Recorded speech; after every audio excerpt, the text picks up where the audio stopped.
Venezuelan opposition parties and NGOs are decrying the arrests of a prominent press freedom activist and a well-known opposition figure, among others, ahead of planned protest against Friday's inauguration of President Nicolas Maduro for his third term in power. Daily life is running its course in Caracas, but on Friday, the Venezuelan opposition hopes to see thousands of demonstrators take to the streets. It doesn't recognise Nicolas Maduro's win in the July elections, which garnered both domestic and international criticism. 28 people were killed and over 2,000 were arrested in a crackdown on protests after Maduro declared victory, while the opposition's Edmundo González Urrutia claimed a landslide win. Uncertainty now looms over the swearing-in ceremony on Friday. If it's Maduro, I don't care, because it's something we already suspected, of course. But if Edmundo is sworn in, well, that's fine. I mean, both things don't really matter to me, because in this situation, you have to be very neutral. Over 7 million of Venezuela's 30 million citizens have fled since Maduro took over from Hugo Chavez in 2013. Most refugees and migrants go to Colombia, which borders the country to the west, as well as other South American countries. Adalis Borrego moved to Chile 8 years ago and opened a restaurant. This time it was possible to show what the government has been doing in my country for many years. They castrated us, silenced us, made us leave. What do I have? Faith, a lot of uncertainty, a lot of anguish. But this time, I feel it's going to be different. Many of Venezuela's neighbours recognise the opposition candidate as the legitimate president-elect, as do the United States and the European Union. There are fears that Maduro's third term could trigger a new wave of mass migration. So the son of the opposition leader, Edmundo González, kidnapped. That after González had a meeting with Joe Biden in Washington. And the other issue is the director of the press freedom NGO Espacio Publico, Carlos Correa, has been arrested too Tuesday afternoon by hooded officials. Amnesty International has been highlighting this case and others. Valentina Ballesta is the Deputy Director of Research for the Americas at Amnesty. She joins us now live. A very good evening to you. This case of Carlos Correa, how alarming is it in your opinion?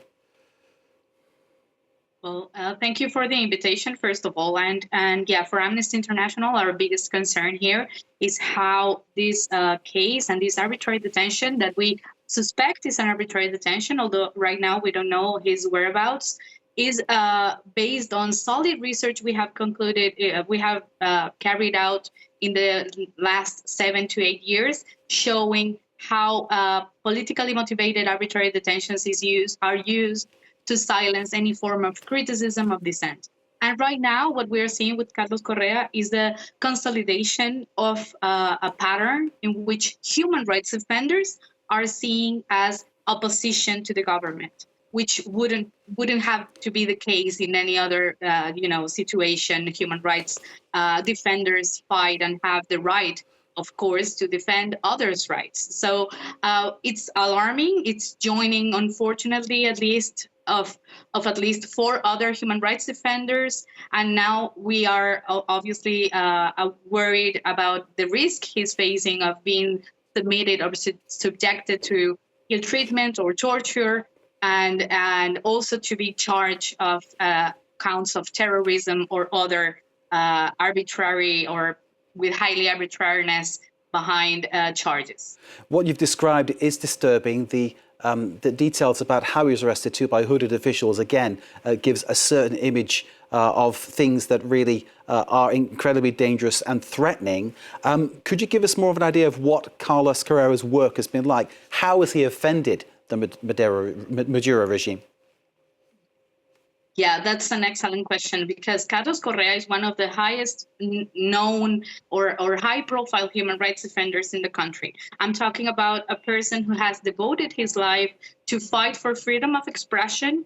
He has led the Espacio Publico, as you mentioned, this NGO, which with over 20 years of work denouncing, reporting, and also advising victims of human rights violations, such as journalists or TV or radio stations that had been closed.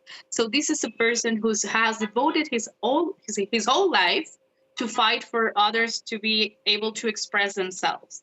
So right now, obviously, this sets the tone on how the government intends to move forward in the next few days. There was the attempt back in 2019 to get Nicolas Maduro out of power. Juan Guaido, of course, was the leader of that, and now, of course, he was unable to carry out that movement to get Maduro away from power. How do you explain Nicolas Maduro still being in power, still being re-elected? Well, right now, it is not a matter of the elections. At the moment, we are deeply concerned on the human rights situation.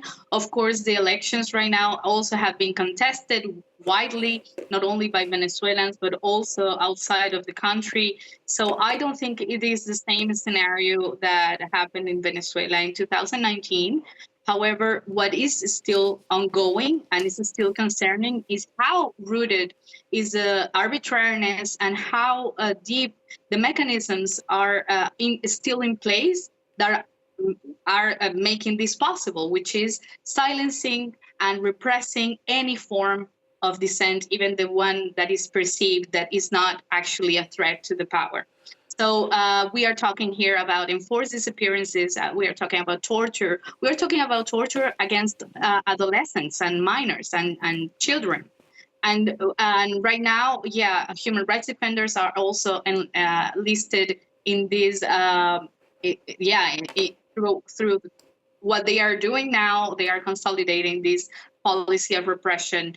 And yeah, the international community should be treating this as a human rights crisis more than a political crisis. Valentina, thank you very much for giving us your insights into these disturbing cases in Venezuela. Valentina Ballesta is the Deputy Director of Research for the Americas at Amnesty International. Thank you for joining us. Thank you for your time. And of course, we will continue to watch for developments on this story. Valentina, once again, thank you very much indeed. It's time now for